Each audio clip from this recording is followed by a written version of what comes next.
You were not meant to be a slave to the grind. You were not meant to trade your life force for money. You can escape gravity. You can unlock your life. You got this. Let's go. Hello and welcome to Unlock Your Life.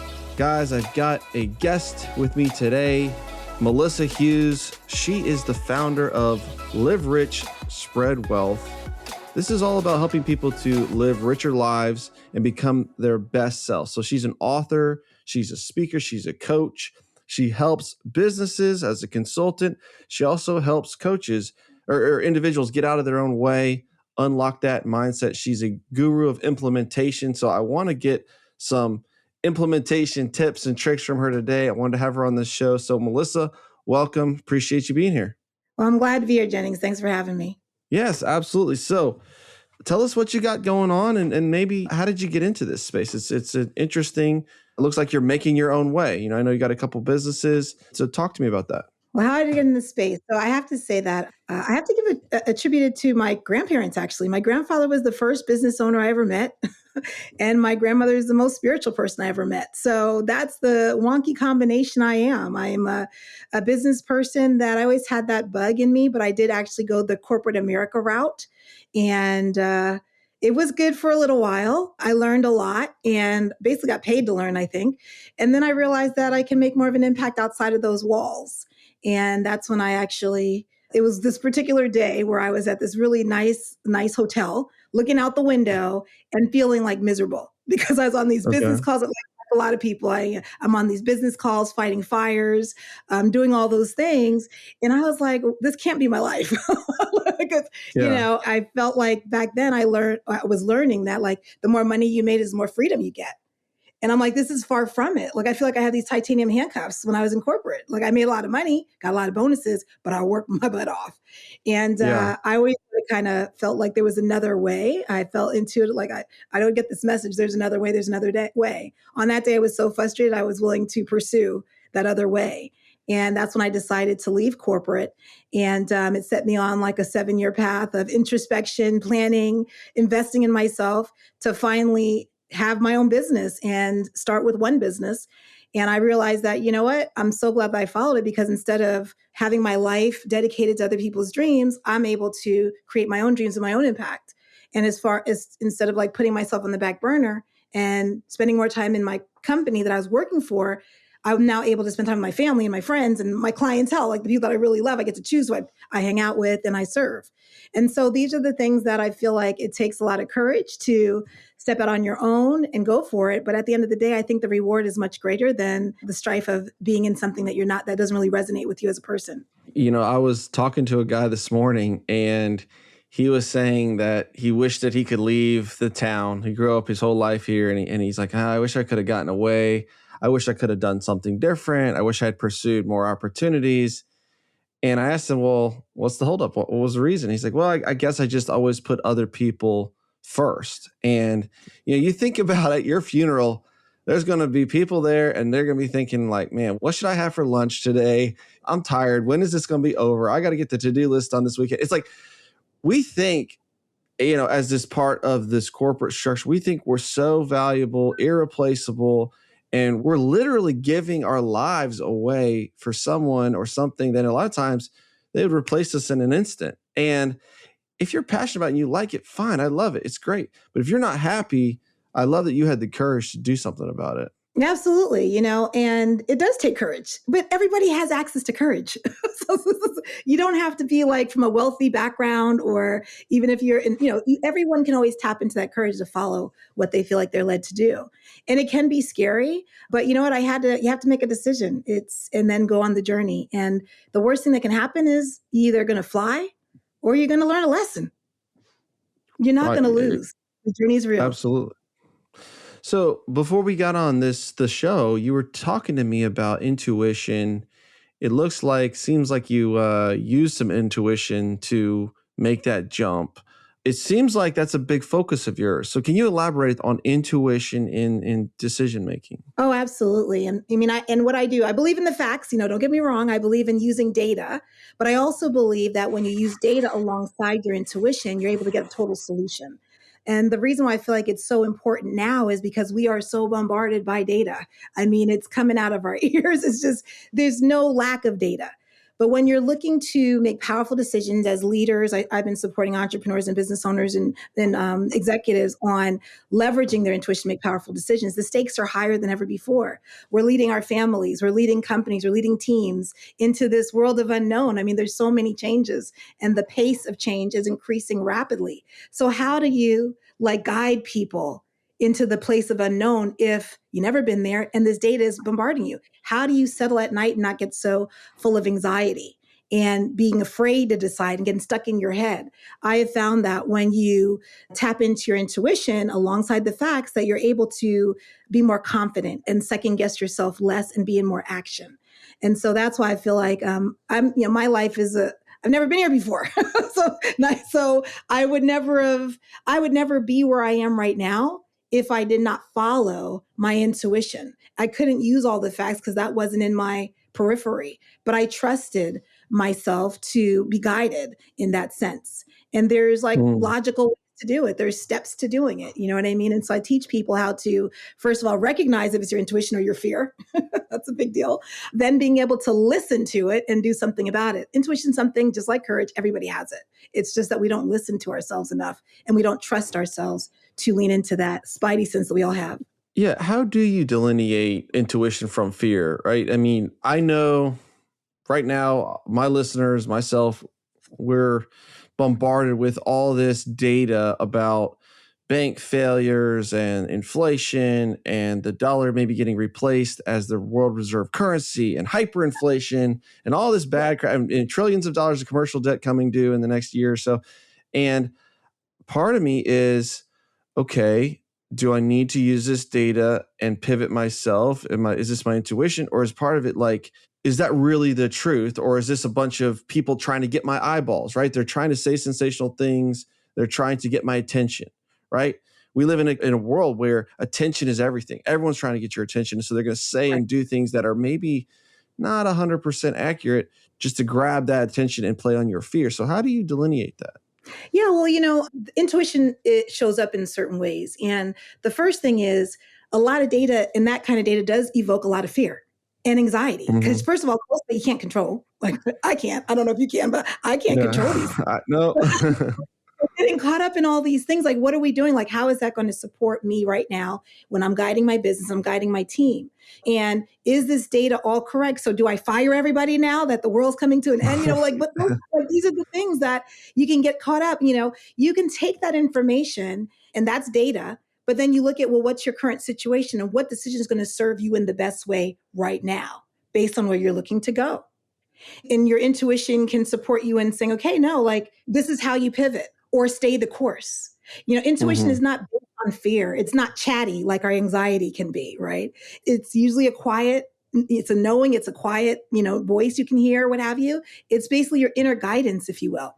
And so fear creates anxiety. Fear gives you all the complicated modalities that you can do nothing about. Intuition gives you the next step. That's what it does. It doesn't overwhelm you and bombard you. I love that. I preach that. I preach there's the macro and you could be aware of it. But I'm telling you, the president of the United States is not going to reach down and make you successful or make you a failure, right? And I can't control what Jerome Powell does with the rates or printing dollars. I just got to think okay, what do I need to do next? What is going to push my business forward? Because, if we fall into hyperinflation, well, I mean, at least we'll all be in the same boat. I don't know what we're going to do, but I guess we'll figure that out. And then the knowing, just because intuition can kind of help you sift through all that noise. And oftentimes the way to get the best messages is to be in a quiet place. So, and to be calm and I say praying is talking to God, meditating is listening. Or whoever, I reference God, people can say universe, whatever, but just that bigger than you, right? And so when you are bombarded by data and facts, and when you're a senior executive or you're a high-level business person or an entrepreneur, you're going to be bombarded. You have teams, you have all these people pulling on you, not to mention your family.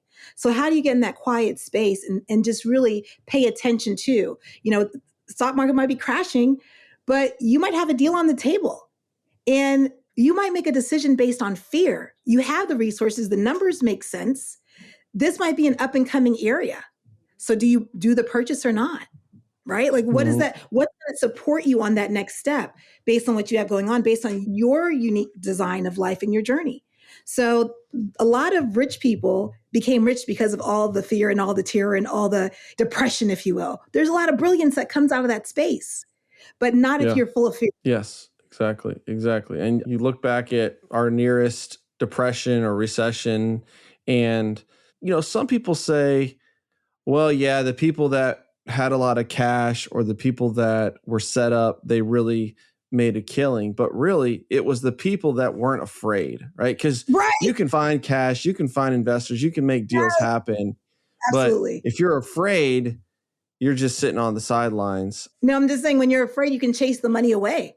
When you're Right. courageous, you can actually attract the opportunities. Gotcha. Gotcha. Yeah. Because there's plenty of people that were in 2016, 17, 18 saying we're on the brink of a crash. And we moved into a pretty good economic time as far as investments go. So my stories were popping up from 3 years ago, and we were plunging into the depths of COVID, right? In March 2020. I mean, you think about Right. how much fear and pandemonium. And as a real estate guy, it's like no one's going to pay their rent. All these banks are going to be foreclosing on your loans.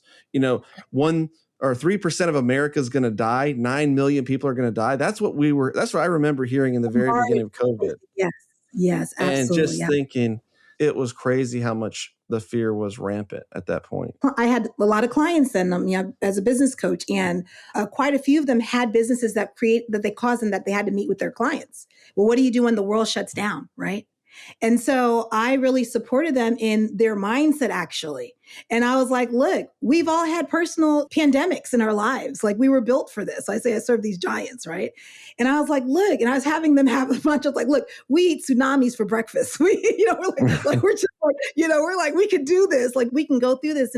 And from a business owner perspective, I was sharing with them to keep their eyes on being of service to humanity, being of service to their customers. So even though they had some customers that fell off because they were full of fear or just the money ran out on them, I mean, some people were significantly impacted, but they created and made their opportunities because they were focused on being of service. So they were able to meet their customers where they were. And some of them had their best years possible. Like, they had their best years because they were focused on making a difference, and they were wanting to be the solution and not to feed the fear that was all over the world. Right. Absolutely. Absolutely. Okay. So let's get a little bit more granular into what you do. I mean, we talked about systems, Yes. systems are sexy, the 80/20 rule, Pareto principle.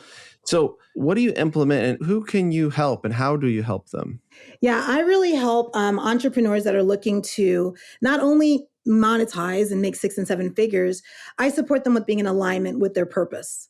So I have a process in which I take them through. One is, first of all, getting crystal clear on why they're here. Like, what's their whole reason for being here? A little different from your mission statement and all that stuff like that from a company perspective. But like, your business is an expression of what you're looking to do in the world. So we really get clarity on that. I then support them on, well, how are they going to price it? How they position themselves? I mean, my clients are oftentimes like on top of their games. They're smart already, educated, multi-talented. And so we look at, well, what's the highest way you can serve in humanity, right? How can you serve your customers in the best way? And when we identify that, we actually look at, well, what are those services? Some of them already have businesses, but some of them add an additional revenue stream on as a result of doing this.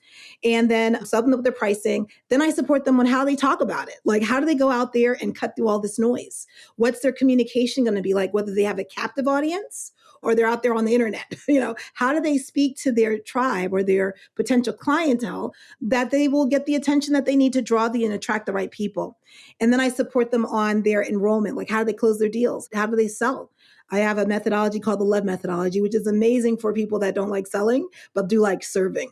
And so I support them on really being able to close business deals and get their plan together. So then I'm high accountability, firm love. So once we have a plan, I'm holding them accountable to what they say they want and giving them the tools and the mindset and whatever they need, coming alongside them to give them what they need to really make it happen. So that's really in a nutshell some of the journey I bring them on. So what's the lead process or the closing? How does that work? Because that's something that I think a lot of people that are listening, Love they're, methodology. is it called LED? Love. It's called love. Oh, love. I Okay. love So methodology. So how do you love someone into a sale? How do you love them? Right. Well, I mean, the first thing is we listen. I mean, it's an acronym, right? So you first Okay. listen. I mean, All you're right. listening to, we're not about telling people their problems. We're really, love methodology when it comes to sales is serving people to the truth, right? So serve them to their truth. Listen to what the issues are, listen to the problems. Don't try to console them in that moment. Allow them to get that out and identify what are, as a result of their problem, what are the different ways that it's impacting them, whether it's their business, whether it's their life. So listen for those things and then observe the problem. A lot of times we try to bring in a solution. Oh, yeah, I can help you. No problem. No, not at all. Observe the problem with them. It's kind of like when we go to the doctor's office, I'm like, hey, doc, my knee's hurting or my back is hurting. Oh, okay. All right. Well, tell me more about that. Is the pain shooting down your leg or is it, like they diagnose it, but they're not saying, oh, they're not solving it. They're just diagnosing it. We'll observe the problem just like the doctors do. And then while you're looking at the problem alongside with them and able to help them articulate that, then visualize if they're a fit with you or not. Are they your ideal client or not? And what that looks Mm-hmm. like is, when they're saying, what does success look like for them? Are you the person for the job? Is your company the business that can support them in getting that problem resolved and getting their solution, coming alongside and providing that solution for them? And then you enroll them. If the answer is yes, then you enroll them. Right. And so that's the love methodology. You listen, you observe, you visualize the fit, and you enroll. Gotcha. Okay. I like that. And one of my mentors years ago, he said, don't solve, stop solving. Don't solve Right. their problems. You have to listen, you have to make them aware of the problem. And yeah, kind of using the Socratic method because people really trust what they say a lot more than Yeah. they trust what you say. And nobody And wants to be told what to do. absolutely. Like you're not the boss of me. But when you're able to listen to them, and oftentimes, people, they're in pain, like the business is, going downwards or they're losing sales. Well, as a result of losing sales, what else is it impacting? Then they're realizing, oh, that's why I'm so grumpy at home. My wife or my husband doesn't even like me because I'm under the stress. You know what I mean? Like you're getting Right. the different, we think of that problem, but we oftentimes are just sitting in the problem. But we don't understand how much it has like branches. This problem is relating to a lot of different things. So it increases the importance of them and they come to their own conclusion that, no, I really need to take care of this, And for the right clientele, the action takers, the ones that can make decisions, then, you offer your services. But I get them to ask me what I can do for them. Actually, after I visualize a fit, I say, hey, I summarize what I just heard them say, which gives me an opportunity to make sure that they are heard, seen, and kind of, heard and seen, basically. And then they're like, oh my gosh, that's so right. You nailed it. And I says, okay, I'm 100% confident I could support you. Would you like to hear more?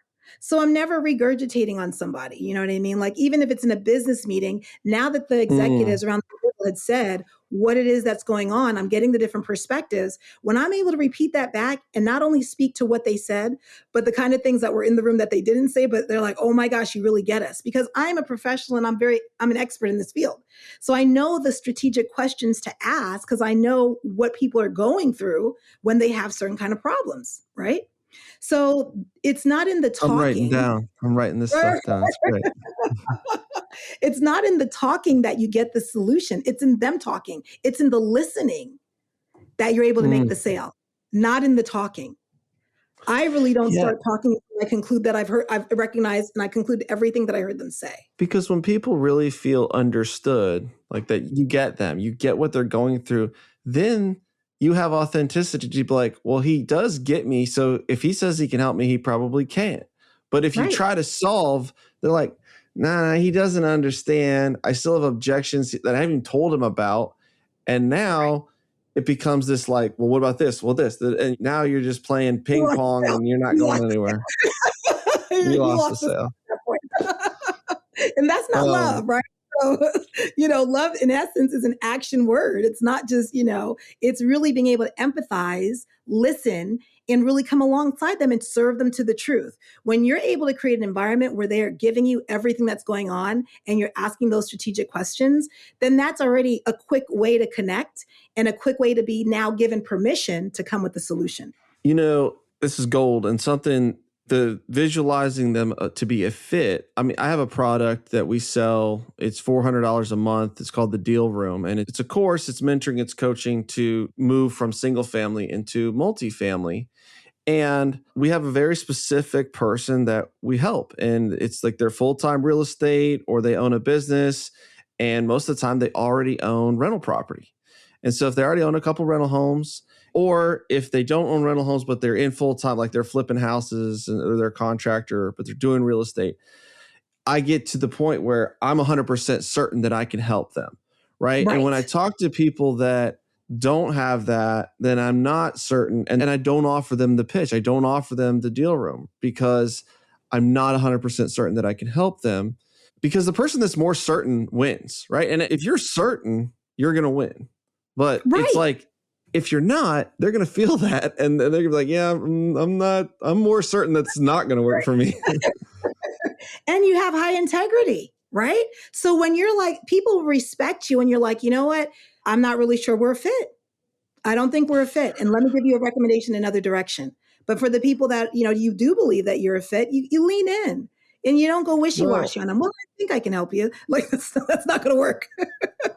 Well, I do have high integrity, but we also have a crazy, we have money back guarantee, plus we'll cut you a check for $2,000 if you don't close a deal. And so it's like, I don't want to present that to somebody that I know is going to close multifamily deals. So That's right.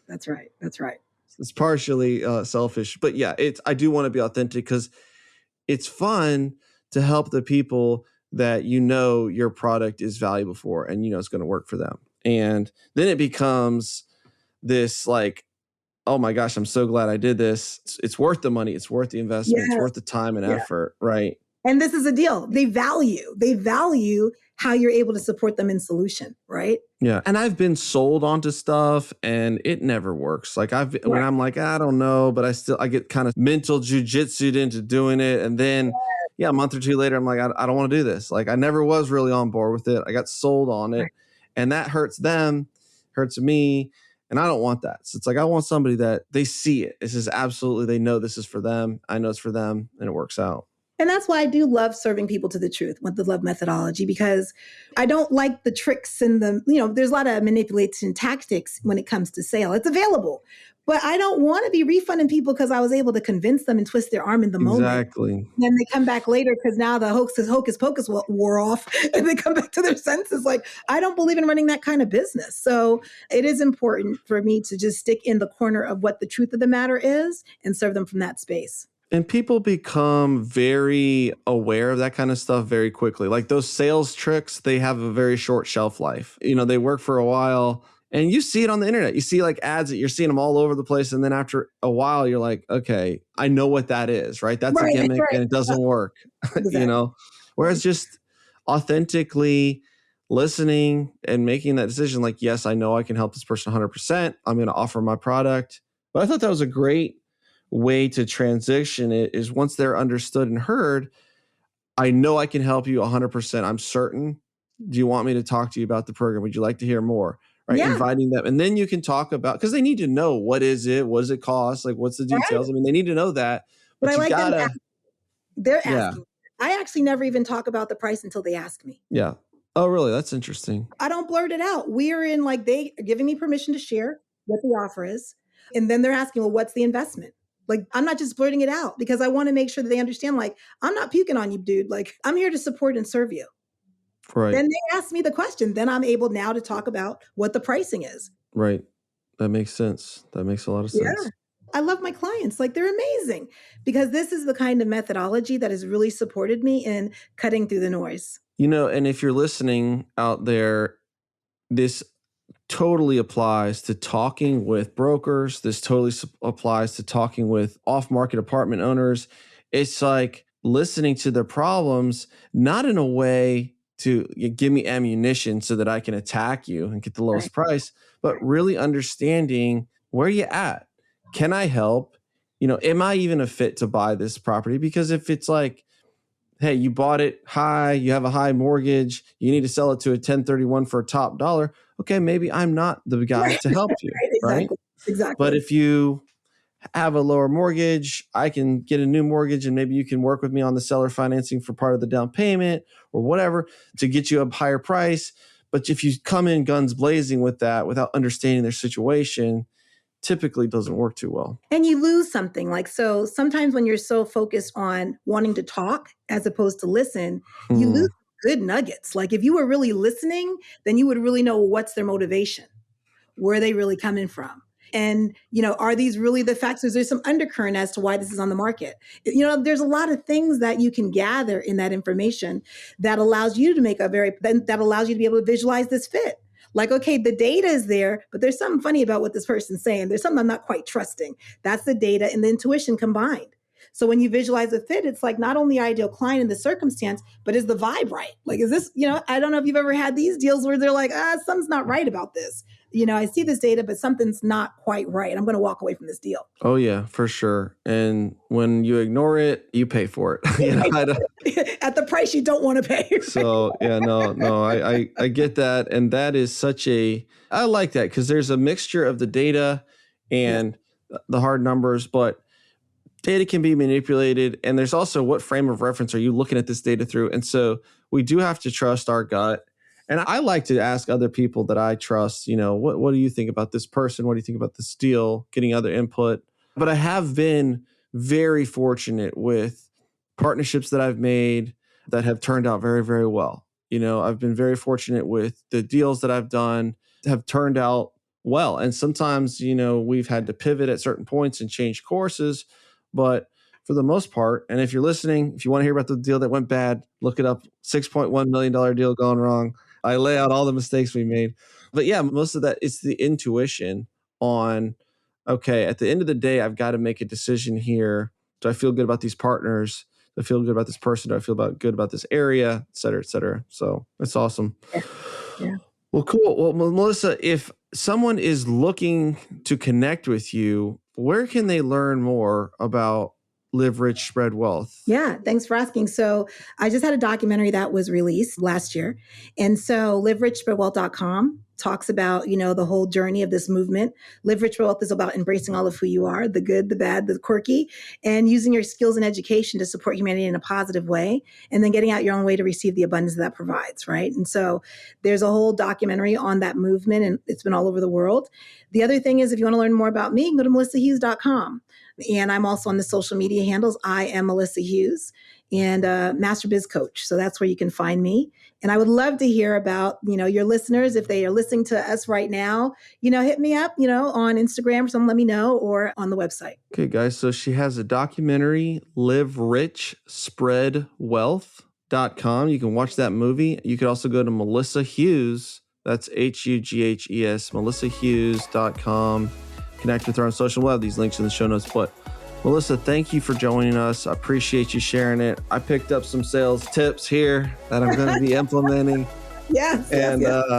But it was fun. So appreciate you being on. And if you're out there listening, make sure you spend some time this week to focus on yourself and focus on getting your head up, picking your head up out of the grind and unlocking your life. So Melissa, thank you. And we'll talk soon. Appreciate you. Okay. Bye.